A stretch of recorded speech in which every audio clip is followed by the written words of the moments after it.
Hey, what's up, everyone, and welcome to another episode of the Ninja Warrior Podcast. I'm your host, David Ross, and I'm your co-host, John. And today we're going to be doing the American Ninja Warrior Season 12 qualifiers, the third part, here in episode 11 of the Ninja Warrior Podcast. So, first off, I have to ask, what did you think of this episode? Definitely the best we've gotten so far. Most certainly. Out of the three we've covered, this is definitely the best one. Like, we had a whole array of qualifiers, and so many stars in this episode.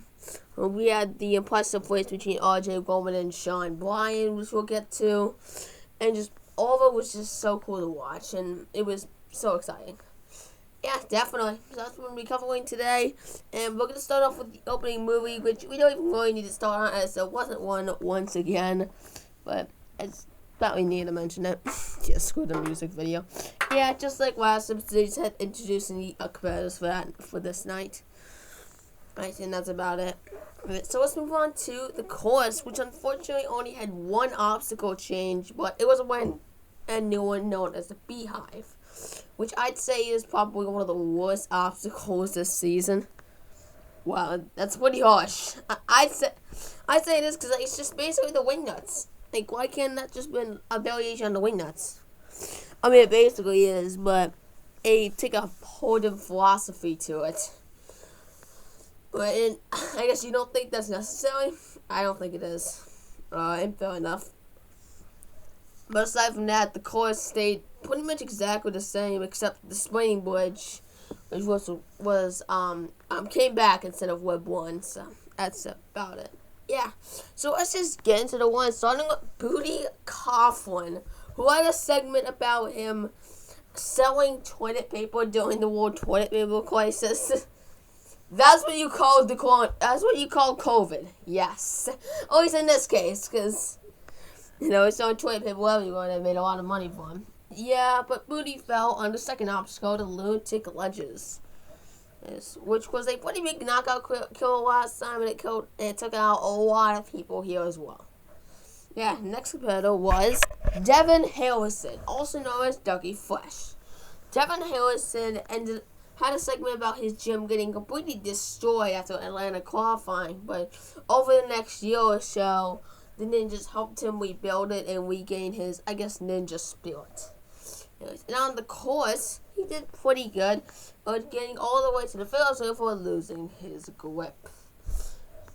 Yeah, and that's out it for Devin Harrison. And next competitor was Rachel Goldstein. In a fast-forward segment, she ended up missing last season due to her being pregnant with her daughter, and they covered that a little bit here, but the main importance was her run, obviously. I mean, why is it not?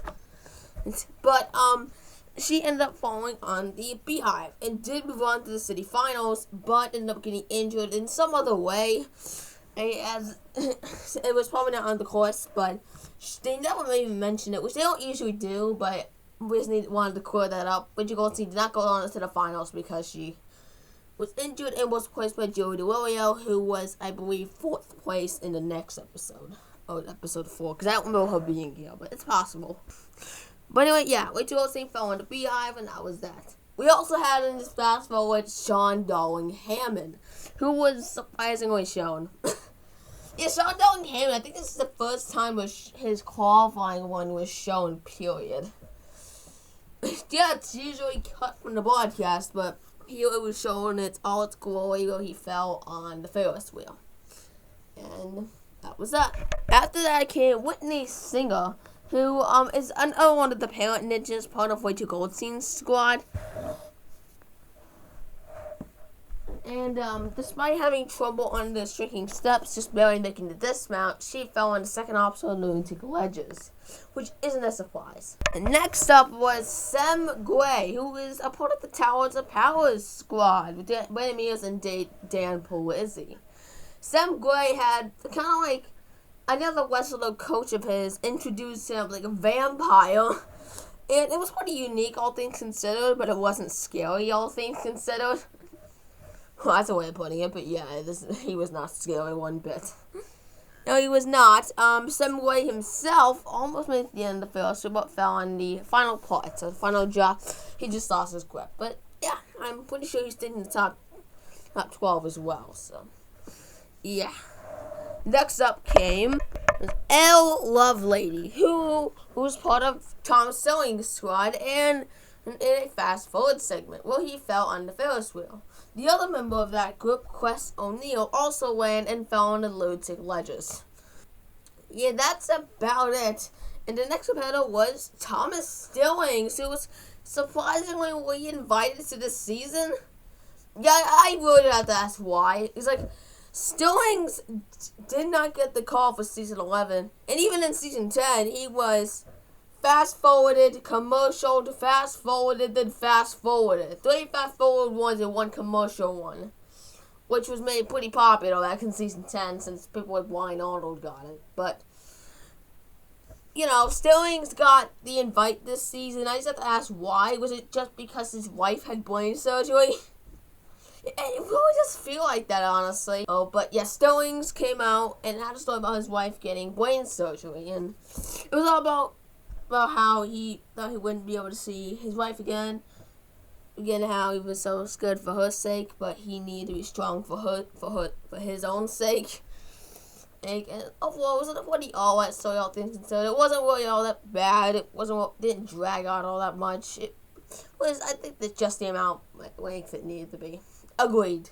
Definitely. And Stillings was very good on the course, being the night's first finisher. And it was a pretty big victory for Thomas Stillings. After that came another fast-forward segment with the members of Janique Lovette's squad taking on the course, which included Janique Lovette herself, who fell on a spinning bridge and didn't move on to the semifinals, but I believe her one was cut. And we'll cover her result when we get there in a couple of episodes. Her second teammate was Brandon Dodson, who ended up falling on the lunatic ledges. And someone else also ended up falling on the lunatic ledges, that being her other teammate, DC Banks, which probably stands for something, but it kind of rolls off the tongue, so we'll let it slide. But DC fell on the lunatic ledges just like his fallen teammate. Yeah, I don't like the lunatic ledges. There's so many people fall there. I know. Practically everyone fell there this week, and it just wasn't fun. Next up was Kyle Wheeler, who was part of Michelle Wilkie's squad. Kyle had a story about him being overweight as a child and being made fun of for it a lot, but him training a ninja got him to lose over 100 pounds over the last year or two. And he showed it off at the course by falling on the third obstacle. Well, how anticlimactic you make that sound? Well, it kind of was. And you have the whole, I think, around a minute-long segment dedicated to this guy. He just got to do well in the course. Not necessarily because, we had the go with the COVID situation, the nurse. Yeah, true, she fell on the second obstacle, but yet her segment was over 1.5 minutes, which I still agree with you, that being too long. Though, to be fair, time of recording this has only been about 3 days since we filmed that previous episode, so, yeah.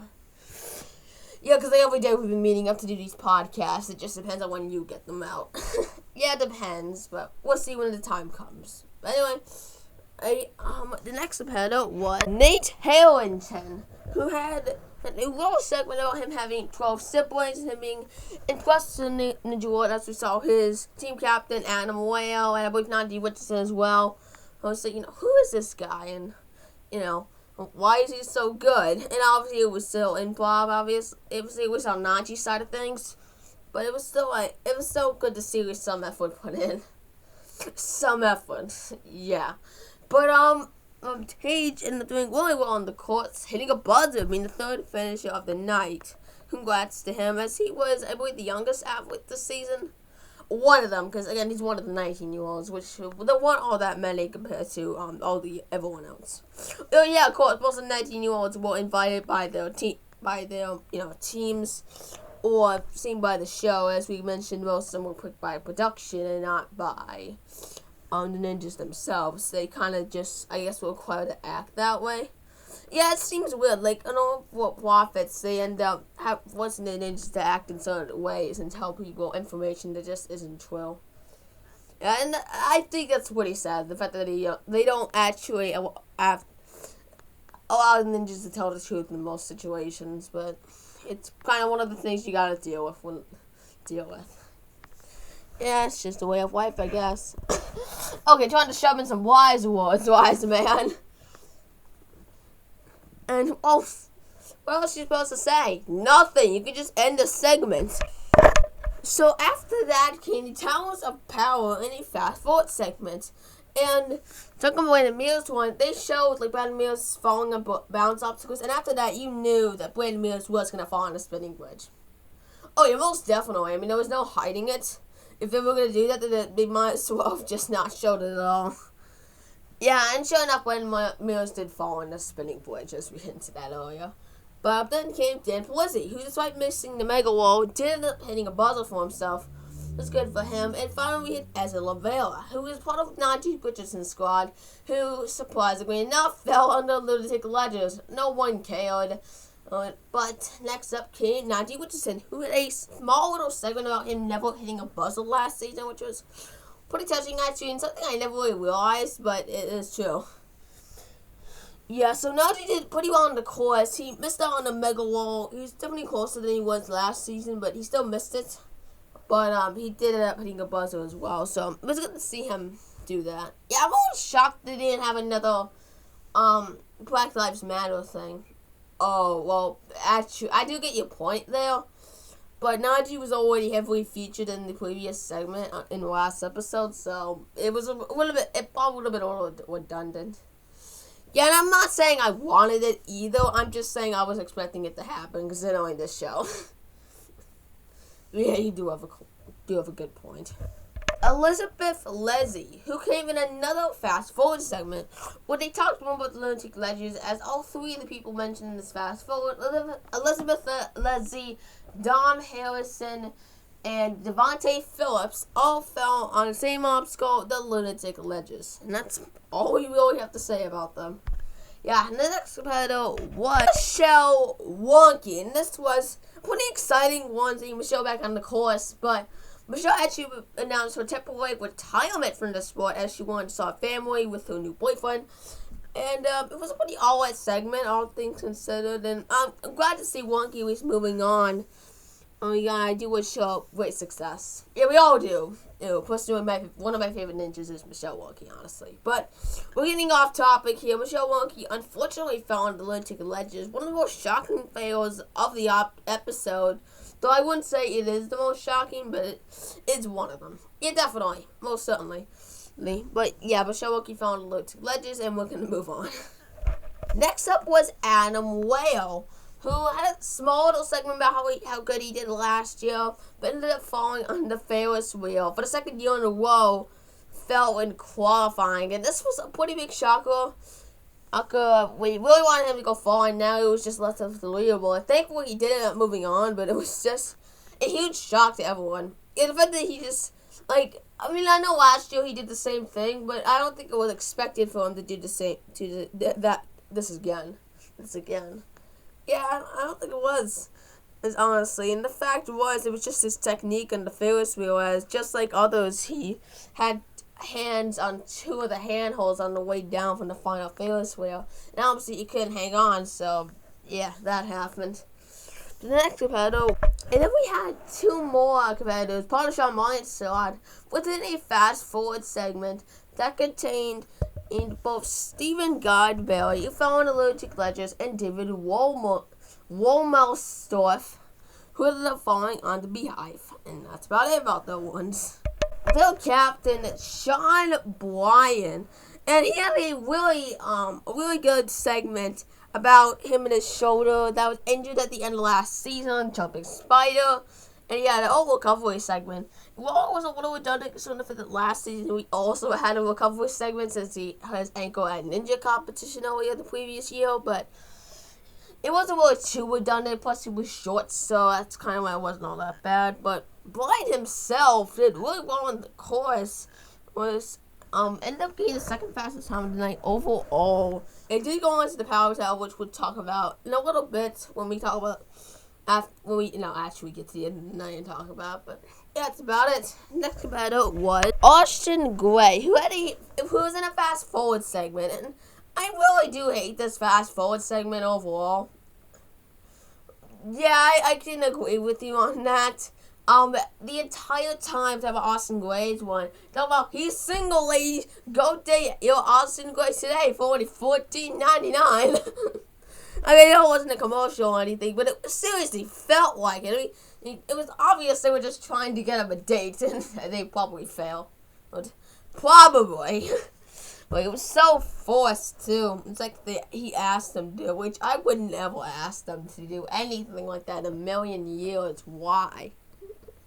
I don't know. I mean, he does look nice, but still. Oh, by the way, Austin Graves did end up hitting a buzzer, so good for him. And we also had a segment about Lauren Ball here, who, as we've mentioned previously, has competed on every season of American Ninja Warrior. One of only 3 to do so as of this year. You know, and he ended up falling on Ferris wheel. Pretty shocking one, all things considered.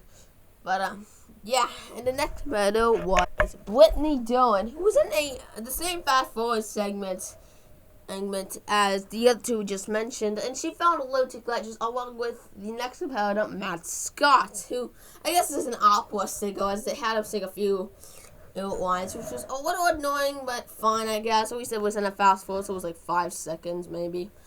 But, yeah, he found a low to glitches. The next up was, surprisingly enough, the Godfather, David Campbell, who undoubtedly brought in the best one of not only his career, but maybe of the season.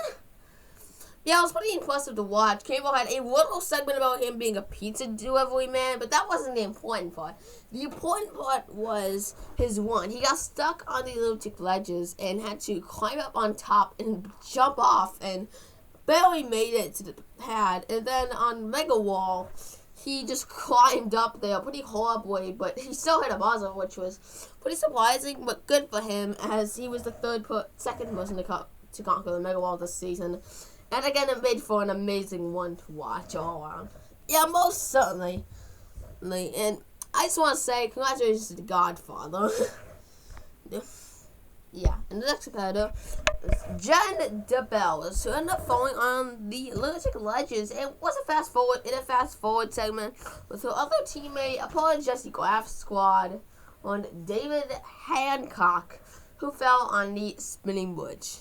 But yeah, those two don't really matter. It's about the main attraction, which is, of course, is Jessie Graff, the woman who's gone farther than any other one in American Ninja Warrior, and Sasuke as a whole.